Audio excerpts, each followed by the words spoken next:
All right, everyone, welcome back to the fifth special episode of the Puddle of Grunge podcast. Today, we got something special on the plate.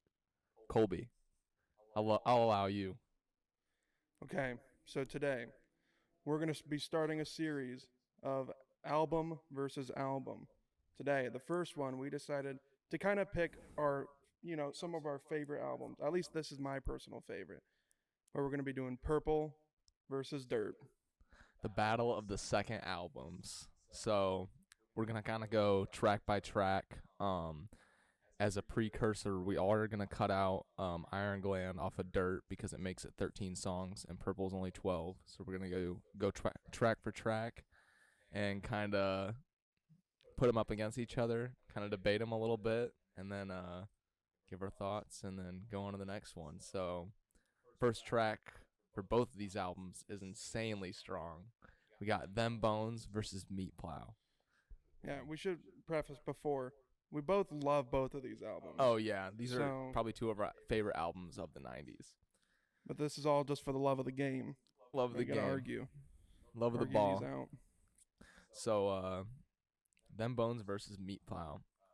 You want to start off with your case for Meat Plow? Well, I just think that Meat Plow has a groove and riff. It's got a great expressive solo from Dean. Great playing all around from both Rob and Eric. Interesting, section that leads to the chorus. Mm-hmm. Overall, just a very solid opening track, and I think it can stand pretty well against Them Bones. But all right. What's your case for Them Bones? So, I mean, as the opening track on an album, I feel like it should kind of bring the overall energy of the album. I think Them Bones just perfectly does that. You know, just starting off with that scream from Lane to just start everything, and then going into that just heavy riff by Jerry. Drop C sharp riff. Mm-hmm. First one, they use it on Facelift. They use Drop C sharp a little bit on Facelift, but the first like 3 songs off of Dirt and Drop C sharp. So it's just adds to the heaviness aspect of it. And then you go into the chorus, so catchy. Everything about this song is just so catchy. And then you got that solo. It's just a blazing solo from Jerry. Just full on metal, basically. It's just so sick. The way that the techniques that he uses in there is just, oh my God. Just, yeah. I think it holds its own against Meat Plow, honestly. It's probably my favorite opening track. All right, let's kind of get into a little bit more of the weeds on this one. The guitar work for both songs. So, of course, Meat Plow was in standard tuning. Yeah. And Them Bones, Drop C sharp. Yeah. Both solos are great.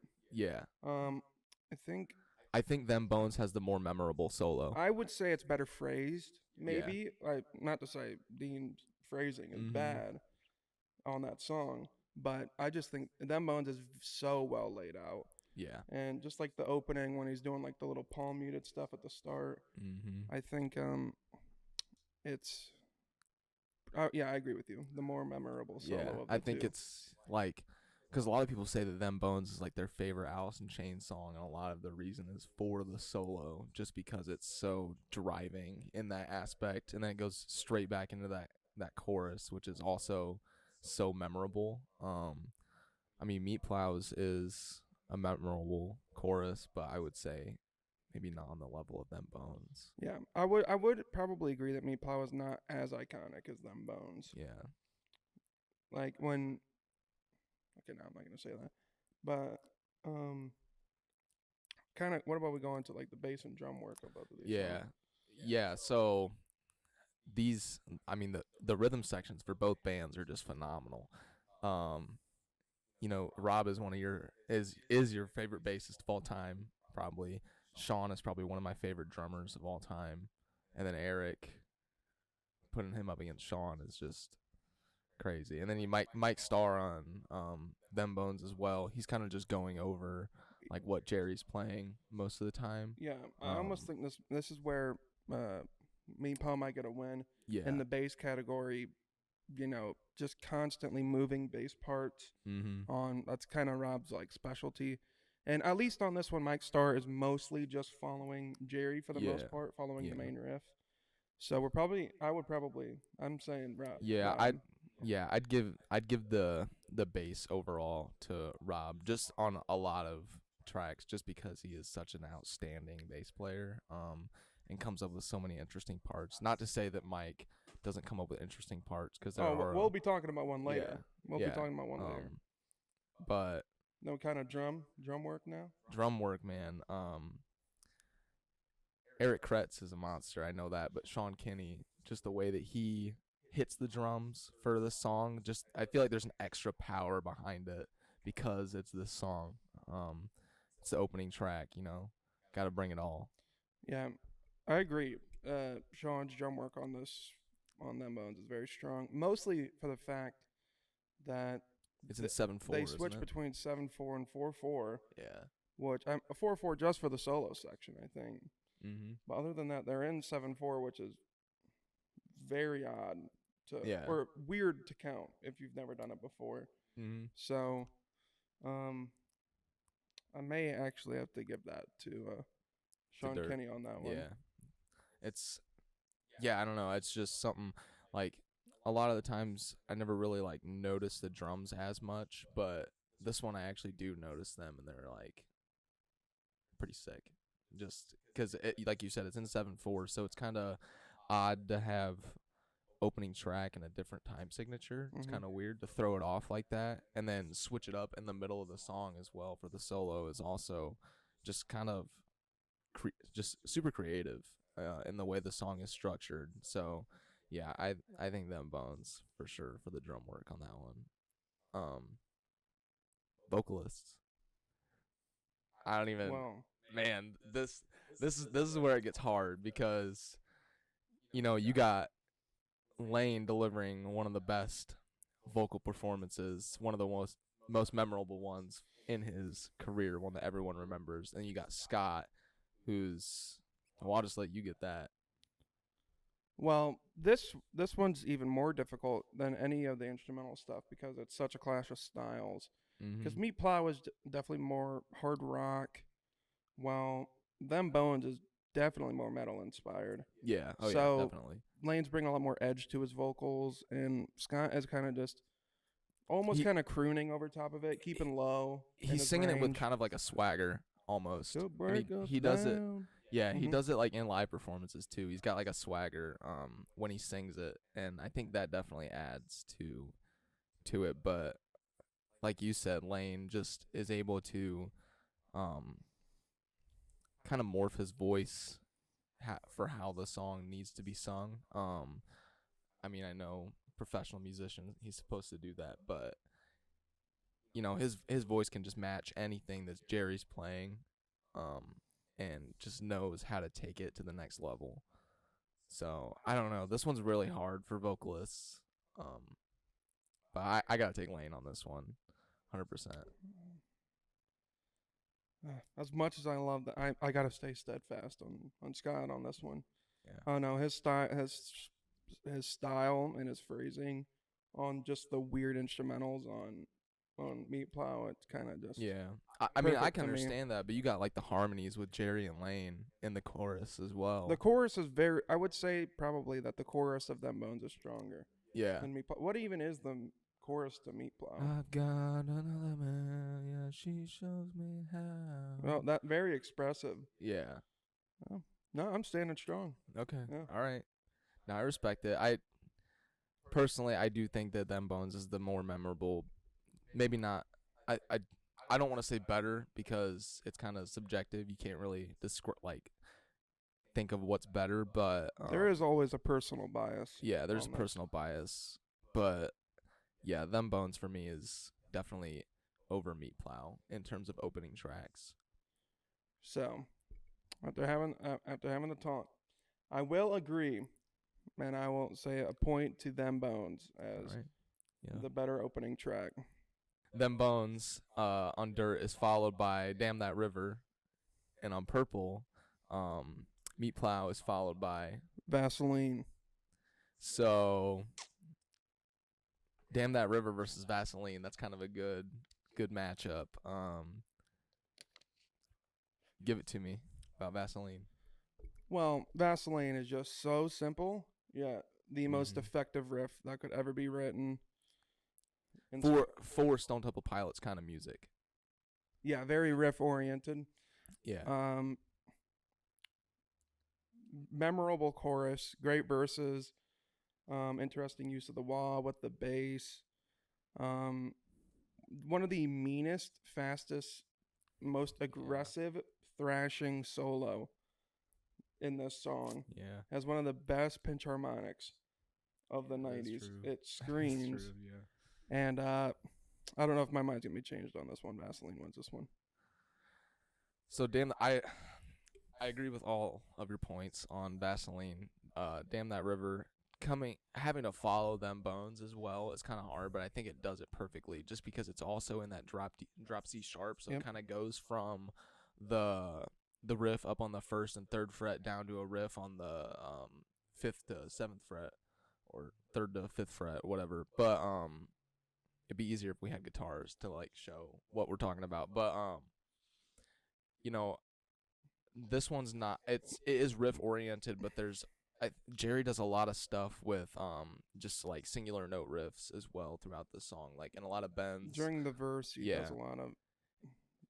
Yeah, and I think he starts to like do that a lot more in their later like work, going behind Lane's voice and kind of adding those little expressionistic kind of parts in there. So, and then the bass work on here once again is kind of just following what Jerry's doing, but it's also Mike has such a punchy bass tone, and it's just dirty, and it follows. I think it fits the album so well.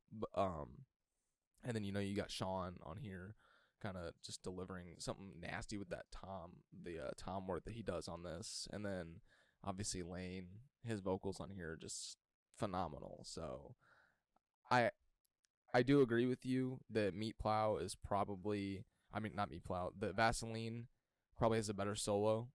And it is a shorter song overall, so it's kind of easy to just blaze through it and listen to. But you know what? Yeah, I think I'm gonna give it to Vaseline. Yeah, I gotta back some things up on Damn That River as well. The solo is phenomenal on that song too. Yeah. Very great use of octaves in there. Mm-hmm.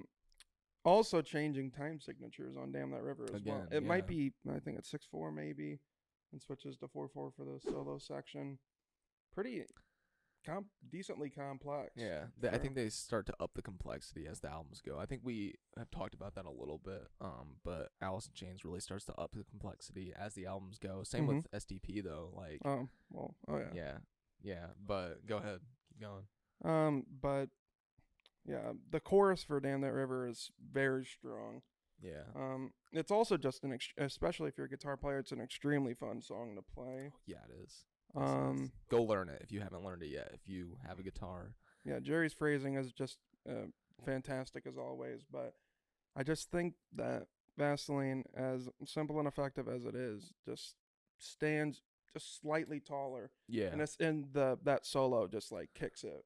Yeah, I mean Vaseline was more of a radio hit too. It had more radio success than Damn That River. Technically more of an album track. Yeah, Damn That River is more of an album track, just kind of keep the album flowing along. But it makes it flow. It could have been a hit single to me. Yeah, I mean, I think it was released as one of the singles actually, but Vaseline definitely had more radio play and everything. But yeah, I agree with you that the Vaseline is probably the more, I wouldn't say, I don't want to say memorable because they're both memorable songs, but well, just think like even just like the lyrics of Vaseline are so Scott. Yeah. And so like recognizable. Yeah, just stream of conscious basically. Yeah. And then that's we I think we talked about that last episode, but just his writing style is just so stream of conscious. Lane's is a very literal kind of writing style, very self-introspective. Scott's is kind of just flowing off whatever's going there. So yeah, I agree with you. I think that Meat Plow definitely can solo. Not Meat Plow. Why do I keep saying Meat Plow? Vaseline can solo Damn That River. Definitely. But that being said, I love Damn That River like so much, and it Me is too. it Me is too. such a fun song to play. Like if you need something to learn on guitar, go learn that one because it is It's really almost fun. like grooving Yeah, as much as like a grunge hard rock song and can that's be. like something that I think both of the guitarists in this aspect do so well as their phrasing. Just That's the their way that strong suit. yes, Yeah. just the way that they are able to just put stuff together and make it just sound perfect. And you also said that before we started that Purple is more of a polished, clean album as compared to Dirt, which is more raw and unfiltered. So Yeah. yeah, Just like if you haven't heard them, just give them a listen. You'll see exactly what it's we like a mean. stark contrast between the two. Like they could not be more different. But There, it's just like just in the way that we say it's also as filtered as it can be. Yeah. There. But it's left slightly unpolished yeah, just for edge, yes, some grittiness. makes it perfect. Um, But yeah, yeah, we both are in agreement as yeah, Fast I agree Lane with as you. a winning I agree track with you on too. that one. Yeah. So the next song after Vaseline for Purple is, Loungefly. and the next song after Damn That River for Dirt is Rain When I Die. So I also think this is a pretty good comparison because it's they're both kind of atmospheric songs, Yes. if you will. Which is kind of weird that they align like that. Yeah. Okay. Anyways, so yeah, Rain When I Die and Loungefly are both kind of atmospheric songs. If you want to go into that more, Yeah. Loungefly is like you said, extremely atmospheric. It's got especially that intro part. With the acoustic. with the slide and I think it's an open D minor is I think the chord that they used. But just some very interesting slide work from Dean. He Yeah. always uses this slide in a slightly not in a weird way, but It's always in a bluesy kind of blues fused. I mean, slide is mostly blues, but he just has so many influences from so many genres of music. I feel like it all just kind of syncopates with each other. yeah, it's also just an experience of a song Mm-hmm. to me. Just like especially with like the lead up into the chorus, the line that he says there, that we can't really say. Yeah. Yeah, true. But Can't really say it. Both of these songs are very deep lyrically. Yeah. And wasn't Loungefly written like on a plane or something? I think don't they were know. on a plane and they thought the plane was like about to go down. Like they felt the plane was about to like crash or something. And that's why the intro riff is like that. It sounds like something like crashing down. Which is I think I read that on, they did like a concert series for Purple on Amazon, and I think I watched it and they had like an interview with Rob before, and that's what he was saying. Something along those lines, but yeah. Just a cool like how real life inspirations kind of end up being a song like that. yeah, I think, but I can't. You don't really hear. Well, you hear Rob in this one, but he's not as much of a standout. Mm-hmm. But I think Eric Kratz is a very, very big standout on yeah. this track. Lots of great tom work. Give him so much room to shine on this one. Yeah, because Yeah. it's just like a slower, more mid-tempo song that just allows him to fill the space more. But then we talk about Rain When I Die. There's so much to talk about. Oh yeah, I mean, you coming in, that opening part, once again, kind of the same with Loungefly. It's just so atmospheric. You got Jerry like raking behind the nut of the guitar and doing like a bunch of different stuff with the wah, kind of just making a hellscape really. And then it goes into that first verse slash pre-verse with the wah, and that nasty riff is so sludgy. It's just so Alice in Chains. It's kind of like a pinnacle Alice in Chains riff for me is Rain When I Die. And then those lyrics are just, once again, Lane coming in with the very introspective lyric writing. Actually, I don't know if Lane or Jerry wrote this song, but yeah, just Rain When I Die is definitely one of my favorites off the album, especially because the song it goes into after as well. Kind of, I think it flows perfectly from Damn That River into Rain When I Die. And then the drum work on here from Sean is just awesome as well. He does so many cool just little fills on here, especially in that opening section and in the solo section. But yeah, and then Jerry once again using octaves a lot in this song. I think that's something that this album has a lot of, is the use of octaves. You see it in later songs too. But and then Mike just kind of, I think he's kind of doing his own thing on this one as well, not really following Jerry as much, because that riff is kind of hard to follow on bass in terms of using a wah and everything. So I don't think you really hear the bass as much, just because there's such a sole focus on that riff. So yeah, I don't know. This one's pretty hard for me, but I'd say sometimes Loungefly gets a skip from me, and Rain When I Die usually doesn't get a skip from me. So I'm going with Rain When I Die. Yeah, I kind of haven't even been thinking about it, but yeah, both tracks are very solid. Like you said, definitely more of album cuts for both of them. Yeah. Rain When I Die is so atmospheric, just as much as or just about the same as Loungefly. I always love Jerry's guitar work on that song. Yep. And I would say Loungefly is still such a pivotal part of the Purple album, but if I were to pick, I would probably rather listen to Rain When I Die. Yeah. So I'm going Rain When I Die for pick 3. Hell yeah. I love hearing that. I mean, like you said, they're both pinnacle songs on the album, but I feel Pivotal. like this pivotal, sorry. I feel like this song kind of just, I don't know, if you like are looking at the album cover at the same time you're listening to this song, it makes you feel like the album cover. You know what I mean? It just Purple? No, I'm talking about Rain When I Die. Mm-hmm. If you look I can see it for both of them, Yeah. actually. Yeah. Because I can imagine Loungefly. It's just like all those cherubs are just flying down at you or something. And then Rain When I Die, Jerry's created this hellscape of sound behind you in the desert in the middle of nowhere, and I just have to look at it. just dirt and grunge. I love it. I think that's also something that they do so well, is the album covers. So iconic. So iconic, and they fit so well with the music that's being played. Dirt just kind of puts you in that place, in a dirt infested hellscape once again. But Purple just kind of makes you want to go on a drive, and that album cover kind of represents that, I feel like. You can vibe too, though. Yeah. You can vibe to Purple too. I vibe to dirt, so Oh, I don't know what that says about me, but you're doing okay, man. I'm all right. I'm all right. But All right, yeah. Now we're gonna move on to the next one. This one, Oh, dude, this is gonna be like the hardest.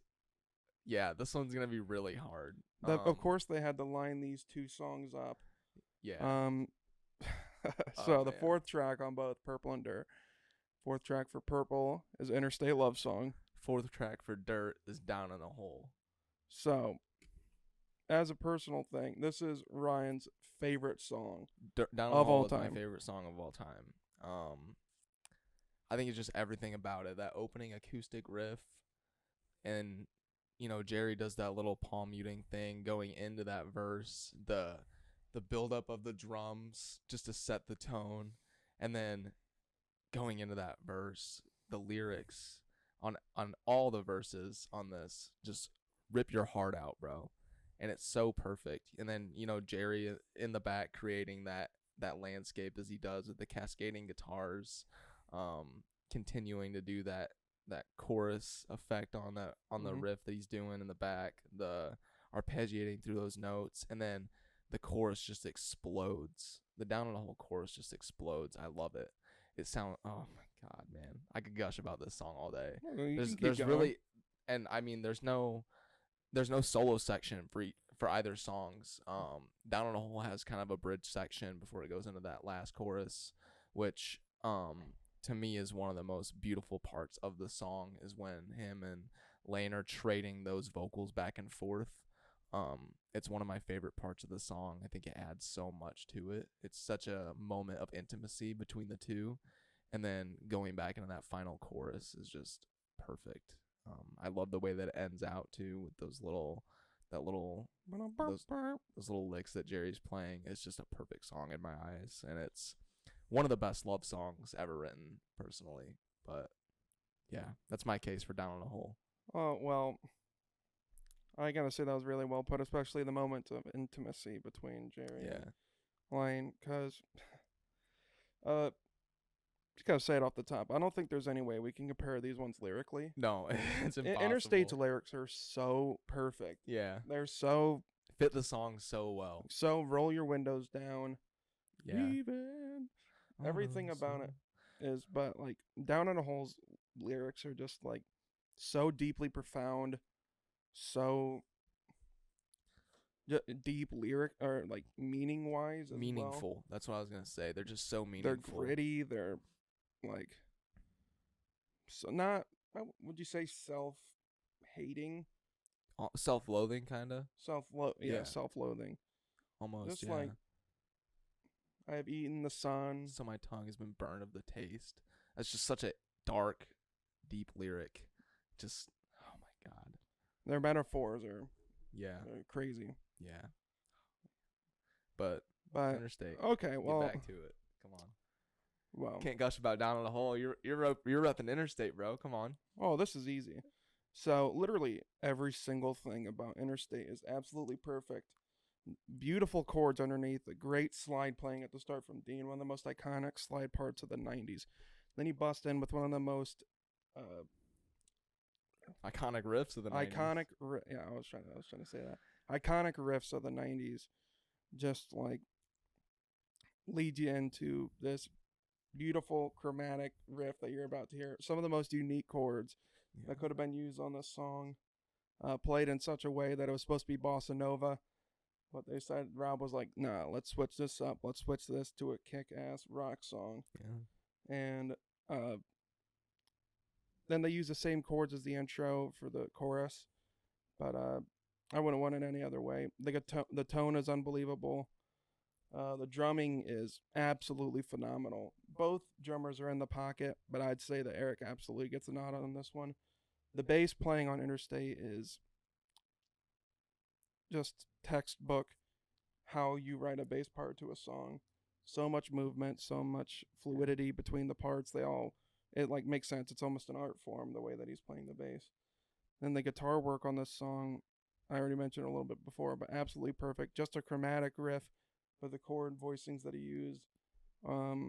Absolutely put it over top for me. No solo section and no solo parts really. Yeah, no. But I think the harmonies between Scott and Rob in the chorus are practically a solo as much as it can be. So therefore, Interstate gets my vote. I mean, there's a reason we do Interstate Sunday every Sunday. It's just a song you never get tired of listening to overall. It is one of the best songs of the 90s. One of the most memorable, I think. I think it is a very nostalgic song. But I mean, Down on a Hole for me is always going to be my number one. It's a little personal bias there as well, but the way that you explain Interstate, I totally agree with all your points. It is a masterpiece of a song and a masterclass in instrumentation and how just masters of their instrument showing their craft. But on Down on a Hole for me, you mentioned that both drummers are so in the pocket. All right, so as I was saying before, I was so rudely interrupted by our camera stopping. The work that Sean's doing on the hi-hat and on the ride, and then with his fills and everything, just kind of, I don't know. I think it just makes Down on a Hole a perfect song for me in all aspects.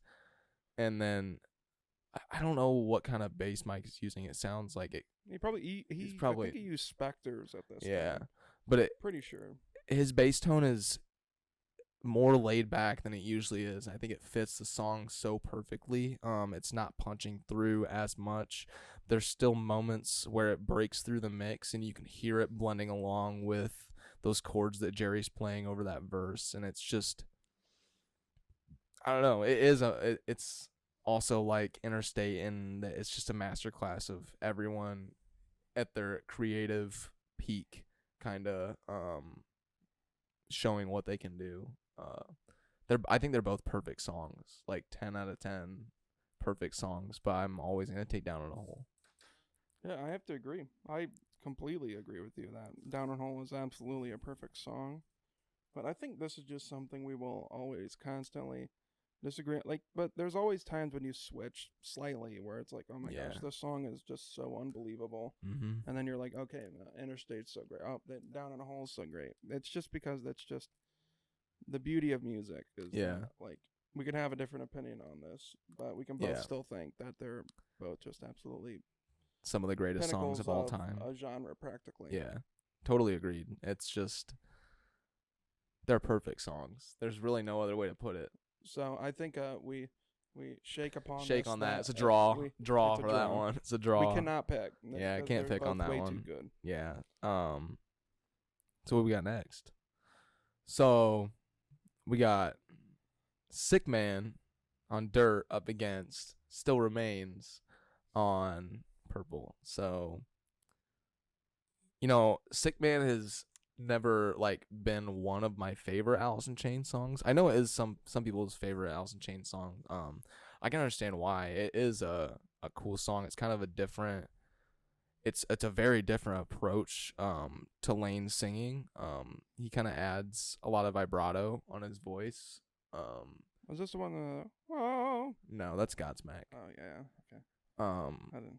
But even like trying to sing this song is very hard because of the notes that he's hitting on this, and then the guitar work on here once again. I don't know how Jerry comes up with a lot of the riffs that he does. It's just kind of sick, if you will. But yeah, Sick Man's never been one of my favorite Alice in Chains songs. While I do love the entire Dirt album, this one sometimes gets a skip from me, even though it's still a great song. Going up against Still Remains is going to be hard for sure. Yeah, I'll kind of give a little bit about Sick Man, because really a lot of these middle tracks on Dirt are not my most listened to, as we've kind of discussed before. But like Sick Man, a lot of great tom work from Sean Kinney on this one. Interesting drum that parts. that intro part is really cool. He does a nice.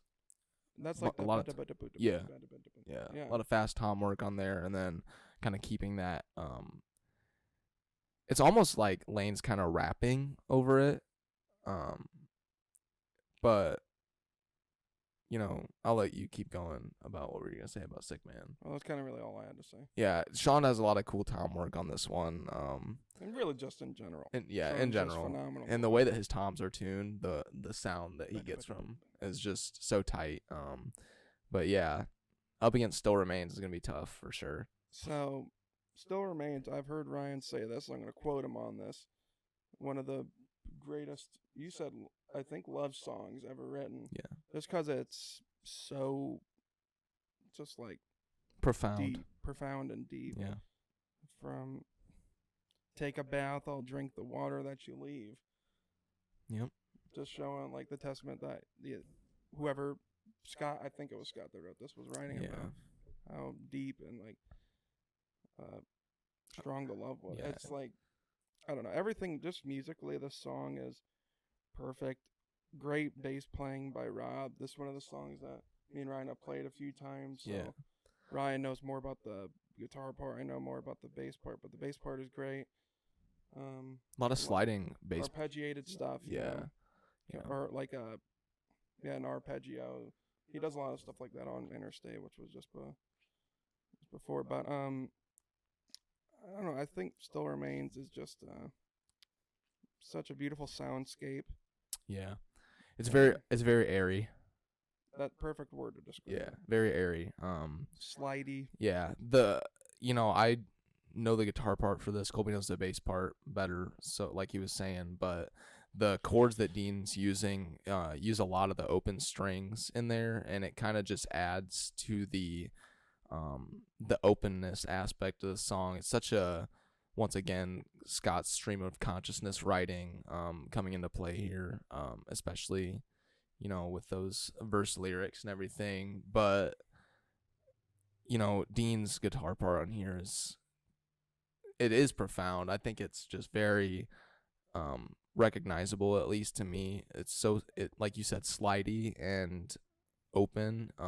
It is just a perfect guitar part in my eyes. But you know, it's gonna be hard for Sick Man to come up to Still Remains, just because it is such a perfect song, and having to follow Interstate Love Song and then holding its own against that as well is very hard. Well, both songs have a hard time following up. Yeah, it's very hard to follow down on a whole. Yeah, that's very true. We're giving the nod to Still Remains. I'm gonna give the nod to Still Remains. It has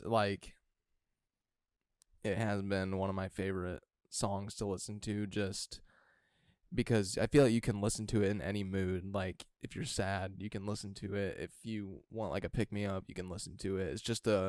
It's a great all around song for any kind of feeling, and any kind of feeling to put you in a feeling. Mm-hmm.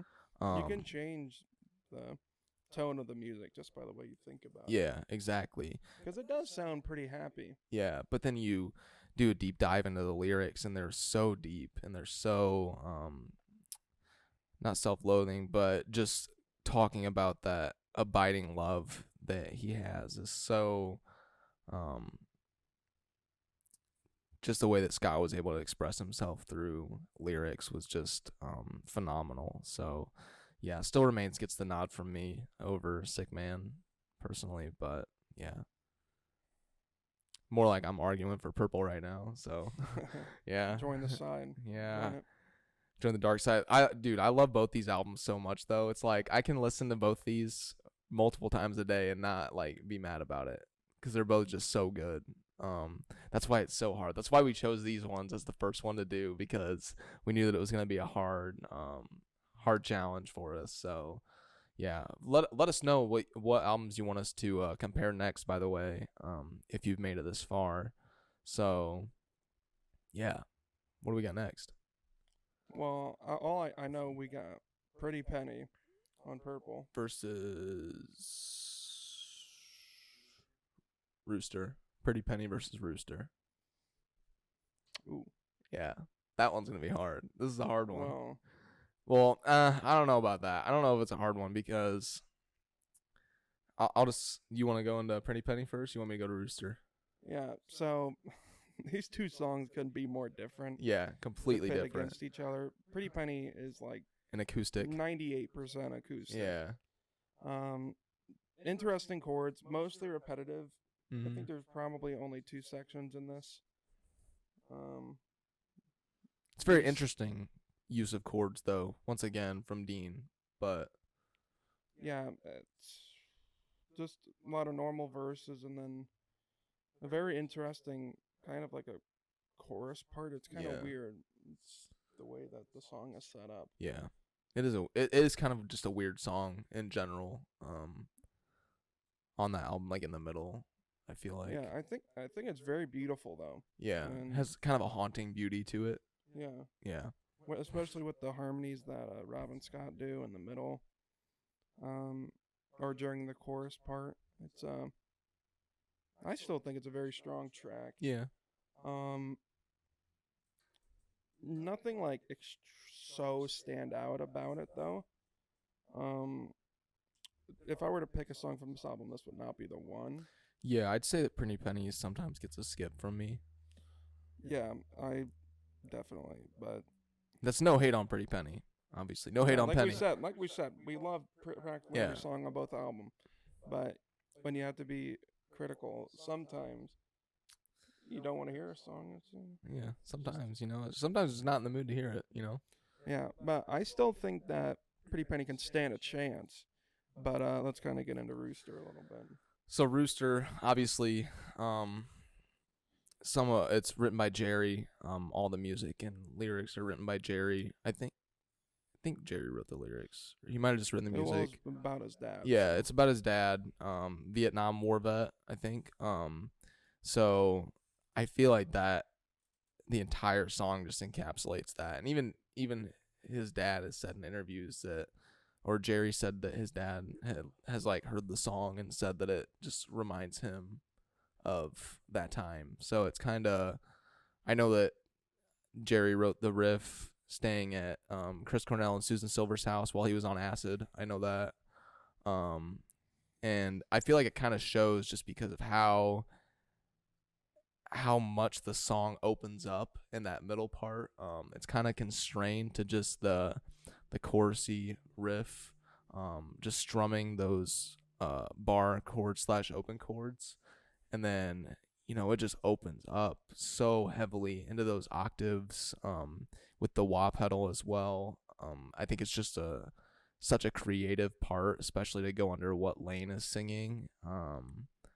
And yeah, and then Lane's kind of lackadaisical approach in the verse aspect of it, kind of singing, sounds like almost with his mouth closed a little bit of the time, and then just belting out in that chorus when it opens up that much is just so powerful. It makes you almost feel like a bomb is dropping.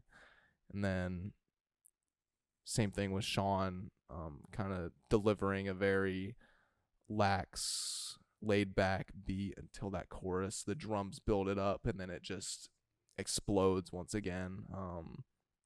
And then Mike's bass part on here is cool, and it's cool. It's awesome. I was Yeah, waiting for you to yeah. say it. I was saving it Took for long last. I enough. know. Yeah, no, Mike's stylistically is so perfect Yeah. for this song. It opens up the song. Mhm. It's so roomy. It's so like bass heavy. Yeah. Perfect tone in my opinion, especially for this song. Mhm. Yeah, there's so much to be said. It's so deep lyrically wise. Yeah. We ain't gonna die. Yeah. Walking There's tall, machine gun man. There's so much depth to Yeah. those lyrics. Yeah. Just from that side of the story.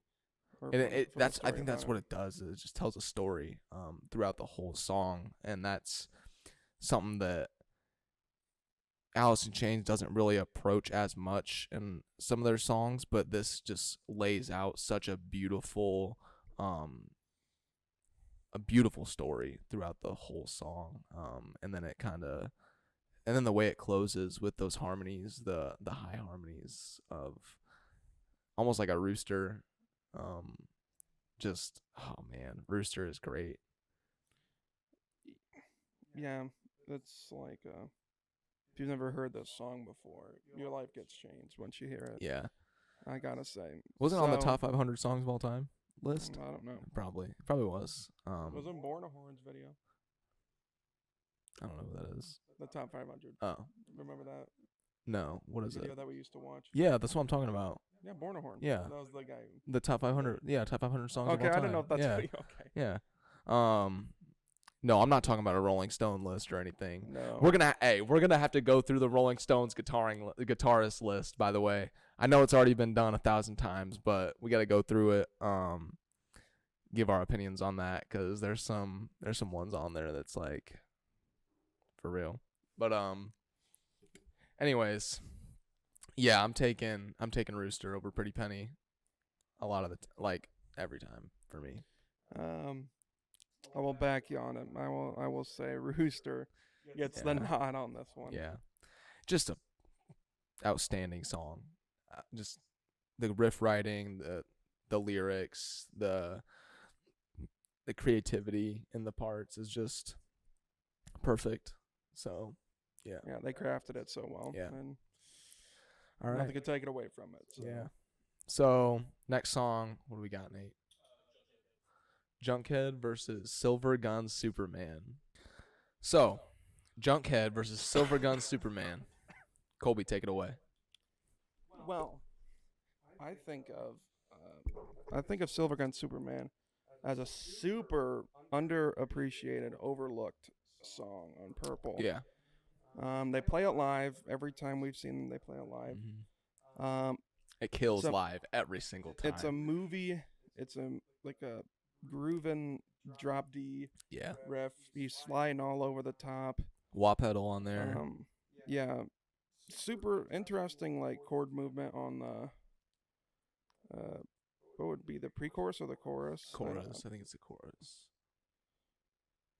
Well, it was mine. That part. Yeah. That's the pre-chorus. I want to say. I don't know. It kind of has. I feel It's like kind of a it weird kind of breaks up a setup. little weird. Yeah. It kind of breaks It's up a weirdly a little set weird. up Yeah. song. Yeah. But well, I love Rob's bass on this song.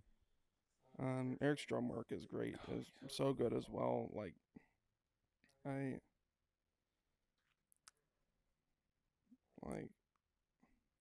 almost kind of blanking on it. Yeah. I think Dean's phrasing on the intro, with that wah pedal is so interesting. He used a lot of open strings on it, doesn't he? But I don't actually think so. Oh, really? Yeah. Yeah, just the way that he phrases it, and makes it sound on the album with that wah pedal is just so. I don't want to say, I don't know how to describe it. It's just so Dean, just the way that he does it. Oh, that describes it. Yeah, I just think so. he has his own way of playing that is so admirable. It's inspirational, if you will. Dean DeLeo's inspirational, as a guitar player, but against Junkhead, with, that count in from Sean, the 1, 2, 3, 4, it's so sick. I love that opening riff. It's so simple too. It's just such a simple riff, but it's so effective. It's so heavy, even though it's so simple. And then, Lane screaming over top of it, kind of just almost a painful scream to hear. And then, the lyrics on this one, I feel like as you get into this middle section of Dirt, it's definitely more of a introspective look at Lane. I think that's what it's meant to be. But yeah, Junkhead is just sick. And then that solo section just kind of transcends you to another reality. But yeah, Junkhead versus Silver Gun Superman. It is a hard one because we've seen Silver Gun Superman live so many times, and I know how they perform it live, and it's so sick how they do it live. I wish we could put in. Rob just steps up. His Yeah, I wish we could game put live. in a clip of Rob's bass part, because Colby has a video of him playing bass on it, and he does such a cool he does so many cool things live. We've never heard Junkhead live, so I don't know how they'd do it. I mean, I've seen videos obviously, but it's kind of different when you're in person. Even if Lena's not still alive, Alice in Chains is still a band and they're still great. So I don't know, this one's really hard for me. This one is really hard for me. I'd say I'm still gonna have to go with Junkhead. Oh, I'm still gonna have to go with Junkhead. I'm sorry. I mean, even with the Silver Gun Superman solo section. yeah.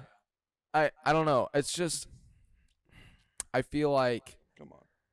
the Silver Gun. No, okay. The Silver Gun. get over No. Listen, the Silver Gun Superman solo is a great outro solo, but I feel like the Junkhead solo keeps the song flowing so well.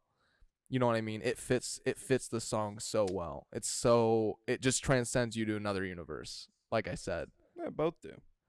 Yeah, in some aspects, but it's an outro. No, it's an outro solo. It's more like. He keeps Noodle until the end. Yeah, Noodle until the end. But Jerry's is so controlled, and We always talk about Jerry Noodles. I know. Why can't we talk about Dean Noodles? I mean, I love Dean Noodles, but I'm just saying I like the heaviness of Junkhead more. Obviously, and Silver Gun Superman is a heavy song. Like it is. Dean's tone on that song is very heavy. I don't know what. I don't know. Like even though his tones are always pretty dark, they're always so airy. Yeah. Yeah, is he kind has of the such thing. a country-esque Because they're tone. not very like. They're Yeah, not really like Alice in Chains distortion is more. you can feel the bass in the amp. Yeah. Yeah. Well, like theirs is just classic, nice overdriven, almost distorted Mhm. sound. Yeah. But yeah, we're gonna take opposite stances on this one. I think I love Silver Gun Superman. Yeah, I understand. So I mean I get it. It is a great song. I was trying Purple Community. I was Yeah. trying to get him over Dirt here. community, I'm holding strong. I'm holding out strong. Yeah, no, I just and then the bass work on Junkhead. Obviously, it's not gonna come close to Rob's bass work on Silver Gun Superman, just because Rob is such a technical bass player. Didn't he like play upright bass? Yes. Yeah. Yeah. So most likely. Most likely. yeah. he does. So I mean, there's just so many different influences from so many genres of music that Rob pulls from and in his bass playing, which It shows. it does show so much, and that's one nod that I give to Silver Gun Superman. But in terms of fitting the album perfectly and starting off this middle section of the self introspectiveness, I think that Junkhead takes it for me. I completely understand. Yeah. All right. So another draw on behalf of Junkhead and Silver Gun Superman. I respect it. I enjoyed your opinions on that. I think it's very strong, respectable opinions for sure. I respect yours too. Drunkhead's a phenomenal song. Yeah. And deserving of a draw Yeah. against a song like this. Yeah. So, Junkhead versus Silver Gun Superman. We got to draw the next song. Yeah, the next song, since we're skipping Untitled, yeah, right? Isn't that after Junkhead? No, that's later. Show thing. Okay, so Dirt versus Big Empty. Oh fuck. Okay. Okay. All right. So Woo! all right. Yeah. Woo! All right. Purple community stand up. I got you. Okay. All right. So I love Dirt. Okay. It is one of my favorite songs on the album, you know. It is the title track. Um I'm sorry. I can't compare it to Big Empty. I can't compare it to Bring Big it on. Empty. It's just Come on, go, Sean. Oh, dude. Let's go. Yeah. Big Empty is a perfect song. I love Dirt. I love how sludgy it is. I love the wah riff. I love everything about Dirt, but just something about Big Empty, just the way that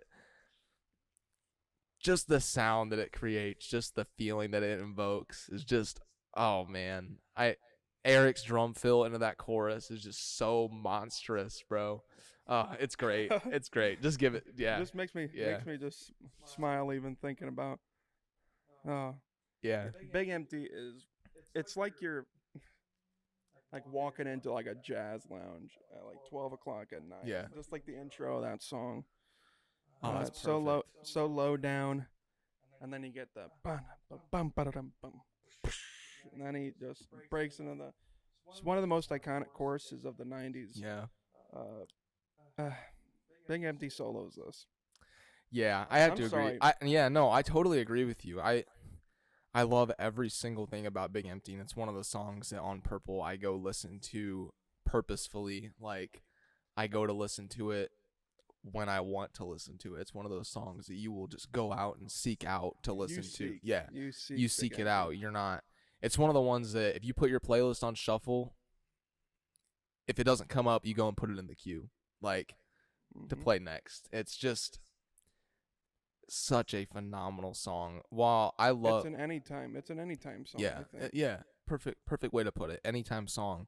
I think Dirt is like once again that self-introspective aspect of Alice in Chains' writing in this part of the album. The lyrics are so dark and self-loathing once again.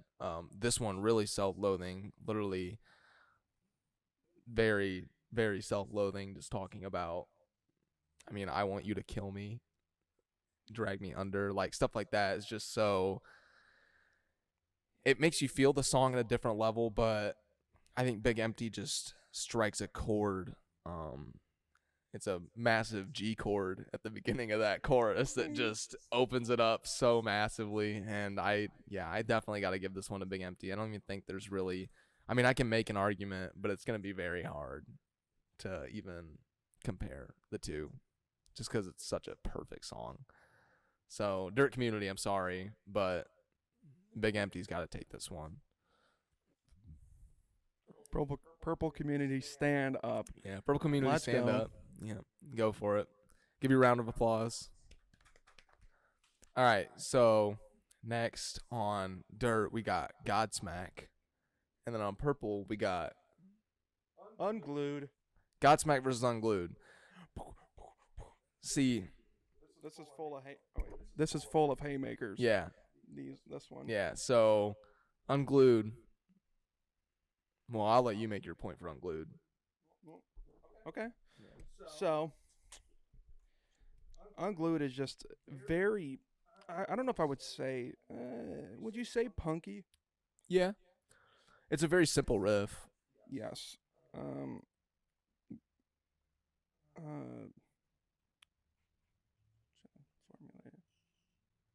Yes, very simple. But it's just kind of a rocker. Yeah. It's kind of get you off your seat kind of song. Yeah. It's more just about the rhythm in this song. Mm. Once again, rudely interrupted by the can for stopping. But we got Godsmack versus Unglued. Colby, start me off with Unglued. So, Unglued, it's just a rocker. Yeah. It's got a very, very simple riff. It's slightly sharp. It's very bendy. Yes. Very bendy. But it's slightly sharp, you gotta like tune up Yeah. your blow E string to even play it, which is kind of funny. But it's just a rocker. It does have a solo, doesn't it? Yeah. There's so many songs that just pop into my head at any moment. It's hard to remember every section, but it's got like a really weird like chromatic thing leading into the solo.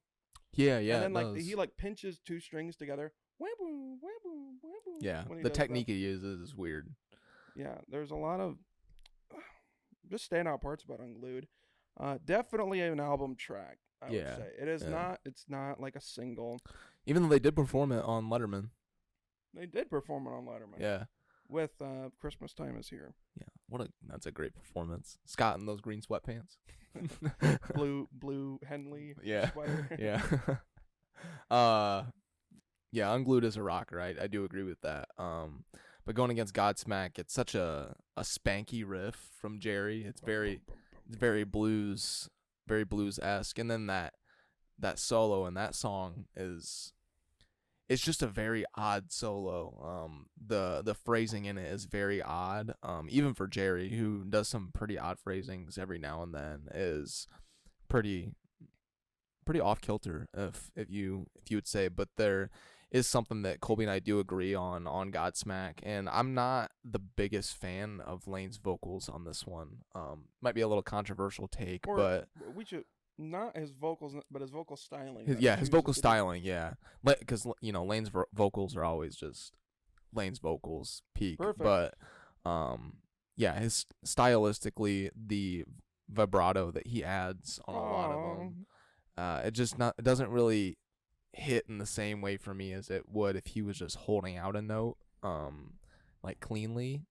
But yeah, it's just it's a driving song once again, and a very introspective song if you look at the lyrics, kind of just talking about the heroin addiction and everything. So yeah, this Godsmack vs. Unglued is definitely a hard one, but I think for me, I do skip Godsmack some of the times. Unglued is kind of it's a shorter song, isn't it? It's a little bit. It's like 3 minutes or something. 3.5 minutes or something. Godsmack is pretty long, so I'd say Unglued gets this one for me. Personally, just I love Godsmack. It is a great song off of Dirt, but like you said, it's more of an album track. You'd have to listen to the full album to kind of get the context of it and why it's placed there, why it's a song on the album. So yeah, I think I agree with you. I think Unglued gets it for me. Yeah, I'm also I don't even think I've said it yet, but I am probably unglued as well. Yeah. Coming Just unglued. Coming unglued. They always come unglued. Yeah. Yeah. Yeah. And also the chorus. It's a sing along chorus too. Yeah, and I do think Godsmack's chorus is very interesting, and especially the lyrics in the chorus, in God's name is smack the sun, stuff like that. Once again, very introspective, but yeah, Unglued takes this one for me just because it is easy to sing along to. I think that's something that Stone Temple Pilots does so well is their songs are easy to sing along to. Not because Scott's voice is easy to sing with, but Well, it's just they're catchy.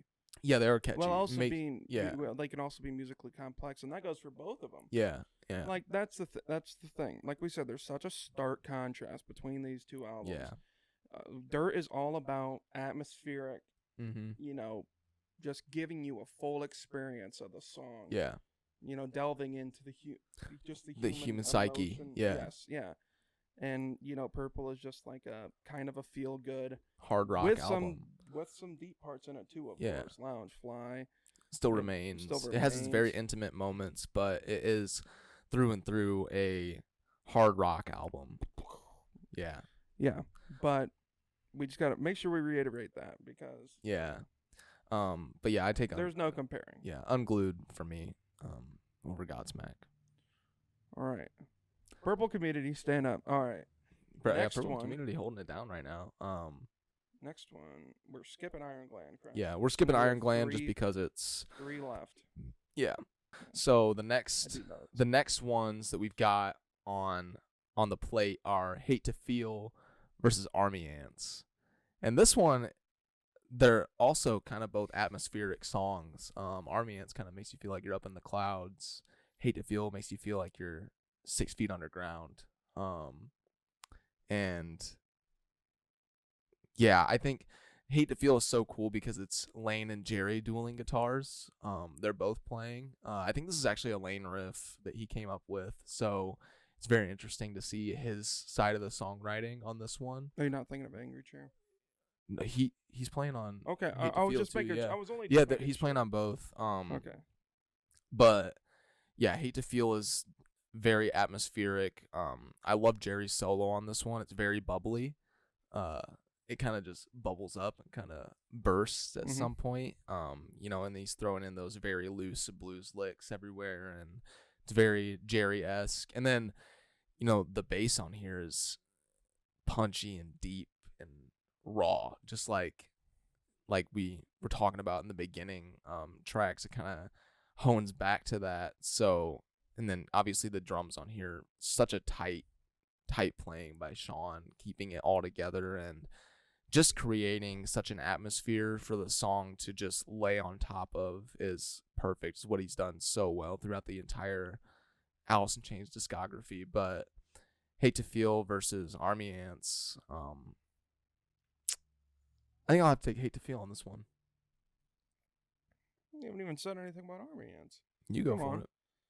Well, there's way too much to love about Army Ants, in my opinion. It's got great verse sections. The intro is absolutely beautiful. Uses kind of like I don't even know how I would describe it. It's very like a pingy kind of phaser sound. Maybe like a little chorus on there too. Yeah, yes, definitely. Yeah. I saw it. It's a weird, but it's a very beautiful sound. Interesting chords he uses there, and then he just kicks in distortion. Uses some stat chords in there. Absolutely love it. It's so driving. Eric's drums on this. Yeah, that is one thing. I'll give Army Ants the drums on this one just because Eric's playing is so profound on here. It's so noticeable. Yeah. Maybe he was instrumental in writing it, or I might be thinking of another one, but I feel like actually let me check that really quick. Yeah. Because that's an important thing because his drums are like such a huge part of it. So how's everyone doing? Leave in the comments below how you're enjoying this episode. We're gonna try to do more like this if y'all want. Let us know if you like this camera setup as well. Trying to just see. We're gonna try to get some guests on here at some point. So we got to get different ways to set up the cameras, kind of playing around with stuff right now before everything's set in stone. So let us know how you guys like it.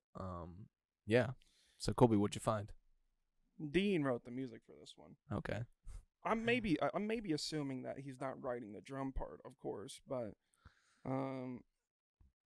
well, Eric snatched up his opportunity to play this. Yeah. Because he destroys it. Rob's bass part, he kind of follows the guitar a lot in this song. Mm-hmm.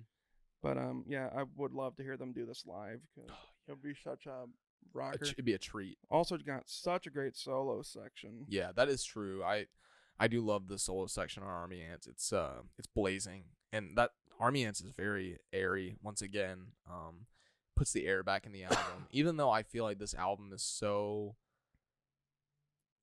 airy in some areas, like that chorus, The Big Empty or Interstate, Still Remains. A lot of the songs are just very open, atmospheric, and this one is no exception. So Absolutely.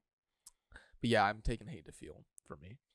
Yeah, I agree with you. I really do love Hate to Feel. Yeah. But sorry, I'm gonna have to go Army Ants here. I mean, I can understand your decision. I also like Hate to Feel because of the harmonies that Jerry and Lane are doing on that chorus. And also it's kind of just a weird section with the stops and the goes in the middle of the chorus. What the hell gonna take? Stuff like that. It kind of just it brings that the tension little dissonance. Yeah, it has a lot of tension and dissonance built into it.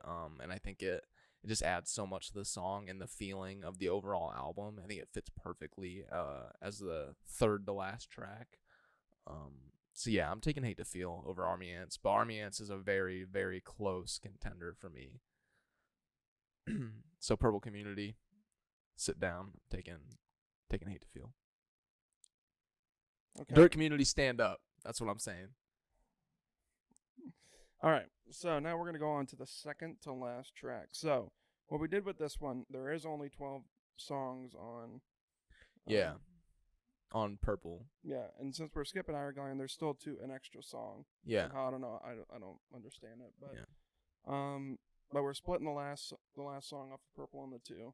So the first one, it's going to be Angry Chair versus Kitchenware and Candy Bars.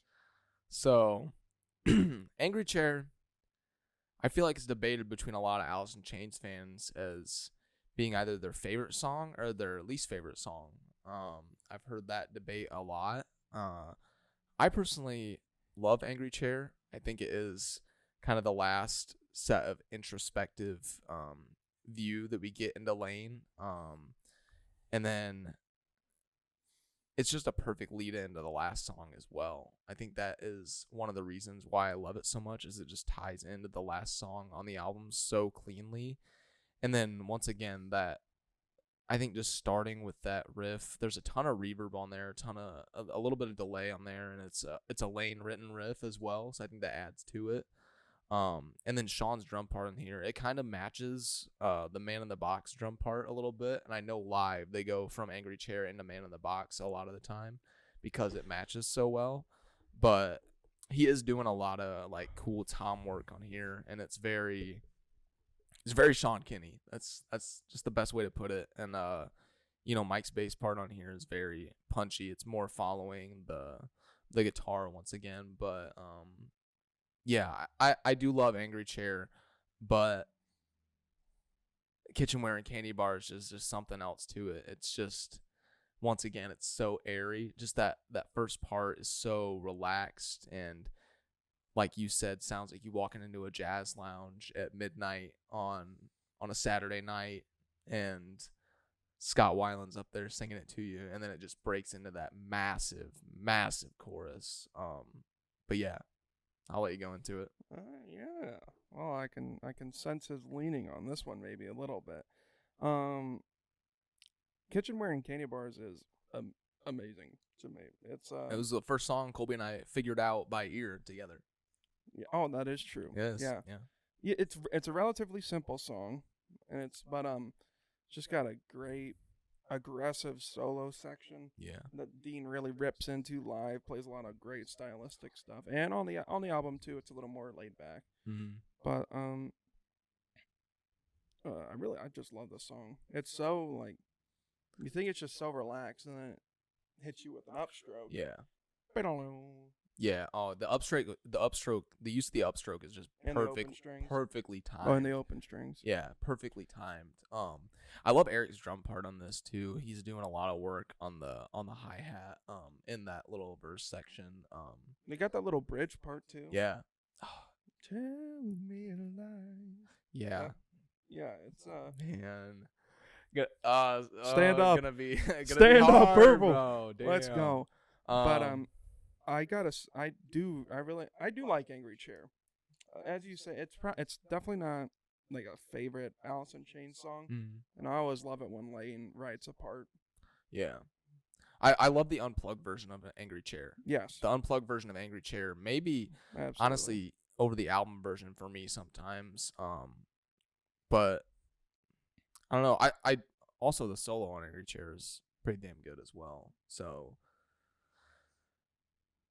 kitchenware and candy bars. I'm sorry. I mean, yeah, Purple Community stand up once again. I gotta. Anyways, kitchenware and candy bars. Yeah, I'll take it. Yeah, you could take the dub on that one. It just is a perfect ending track to Purple. Perfect ending track to Purple. Just the way it fades out and everything to go into the last little thing. Yeah, man. I just can't even. I just got to keep saying the name because it's all you got to say is the argument. It's really such a beautiful song. A weird name song. It's like a Midwest emo name type song. Yeah. But yeah, man. I love Angry Chair, but Kitchenware and Candy Bars just kind of gives me goosebumps every time I hear it. Taking the dub. Let's go. But okay. This last one. This last one seems unfair. It is unfair. As we said, this is really Kitchenware and Candy Bars and what we are considering the last track on Purple, my second album, are really one song. Yeah. They're two songs in one. Yeah. But we're splitting them, and we're having on Purple side my second album go up against Wood ending track Wood, one of the greatest ending tracks of all time, which is ridiculous. Yeah. Colby, what do you want to say about Wood? About Wood? Yeah. We're starting with that. Yeah. Mike Starr, stand out bass part on this one. I love playing Wood on bass. It's one of my favorite songs. The Half Step Down. Jerry's guitar parts on this are interesting. Use a little bit of interesting. Oh, dude, and it's Jerry's like voice on the verse as well, and then Lane comes in, joins him with that harmony on the chorus, just so powerful. Oh, man, there's so much. I love when they kick into it. The bass just follows everything perfectly in the song. I think of course, the song is centered around the bass. I absolutely love Sean Kinney's drum work on it. A lot of use of the toms in this. Yep. Great timing, fluid. There's so much great stuff to say. And of course, Lane's vocals just into the flood again, bro. Just make you want to re-listen to the album, honestly. Just flip it back over and listen to it again, honestly. It's like you're a little sad and then you get yeah, you're just like, oh, album's ending on this phenomenal track. Just from the energy of it alone. Yeah, it's just like, I think it connects so cohesively with the beginning track, Them Bones, into the just energetic last track of Wood. If I Would, Could You is the last lyric on the album. Just a perfect way to end it. Obviously written for the late Andy Wood of Mother Love Bone as well. So it has some personal meaning to the guys. And, a lot of people can connect with it, especially if they're fans of Mother Love Bone. I think it first appeared on the single soundtrack as well. And their live performances of this song are always so great. Just an absolute killer last track on this album. And honestly, if we were to put it up against Kitchenware and Candy Bars, I'd take Wood every time. No opinion on that yet. But against That's my not- second album, Okay. I forget who the singer on my second album is, but really, I love my second. yeah, no, it's so interesting as a It's last such a great yeah. album ender. 12 gracious melodies to listen. Just, it's so different from the rest of the album. Just the way, it's something you'd never expect. And I know it's supposed to be like a secret track kind of thing. Like it fades off and then it kind of goes into it. Because if you listen to it on vinyl, it's like that. But oh my God, yeah, it's just so different compared to the rest of the album. Great. Yeah, it is I great. would listen, that's really a song I would not skip. Yeah, no, If I it don't. was the legit last song on the album, I would not skip it. Yeah, no, just because it is so interesting. I also just love the way he sings like the last part, the second album. Yeah. That part. Really, we got to give a shout out to whoever. Yeah, sang who is my it? second album. I think he's like, what I remember, he's like a Seattle, Yeah, he is from legend, I think. Yeah, I think he is from Seattle. So, hey, bringing in the Seattle roots in there. From where's SDP from? San Diego? Yes. San Diego. Yeah, so bringing in those Seattle roots to the battle of Seattle versus San Diego. But yeah. Richard Peterson. Richard Cheese. If y'all know who Richard Cheese is, shout out. Shout out Richard Cheese. What if it is Richard Cheese? You know who Richard Cheese is? Yeah. He's the one that sings My Neck, My Back. Oh.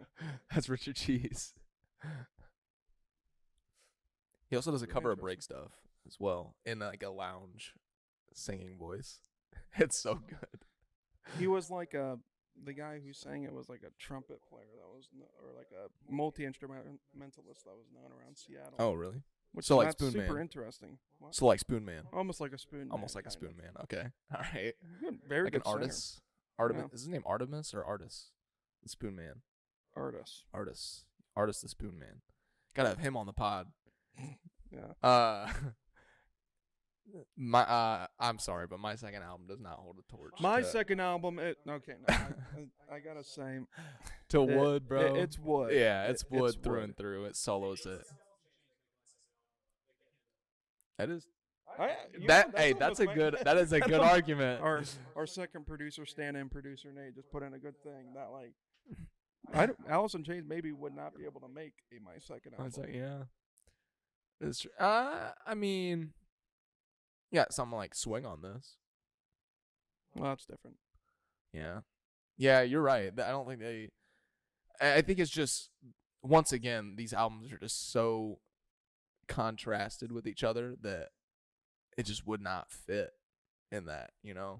I think they could if they wanted to, obviously, but it's just not their style of music. But SDP flows through so many styles of music. I mean, they get a lounge singer on the last song on the album. So yeah, but Wood is soloing that any day. Didn't even talk about the solo on Wood. Kind of a short but sweet one as well. A lot of trills. Well played, yeah. A lot of trills. A lot of bends from Jerry. Obviously, great work on there. But yeah, Wood versus my second album. I'm taking Wood every time.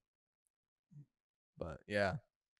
Well, I think we can say that Purple won. What? I don't know. Honestly, I think it might be close because we had a couple draws in there. Yeah, have to do a little final tally at there.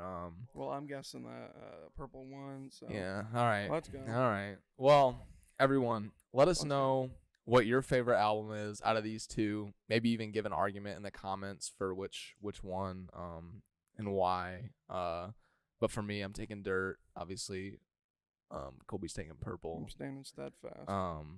So yeah, hope you guys did enjoy. Hope you want to see more stuff like this. No, it's a longer video, but I feel like it's more entertaining like that. Get our full thoughts out there. So yeah, If you guys want to see more stuff like this, feel free to message us on Instagram. You guys already do that, but yeah. Everyone, it's been the Puddle of Grunge podcast. I'm Ryan. I'm Colby. Have a good day, everyone.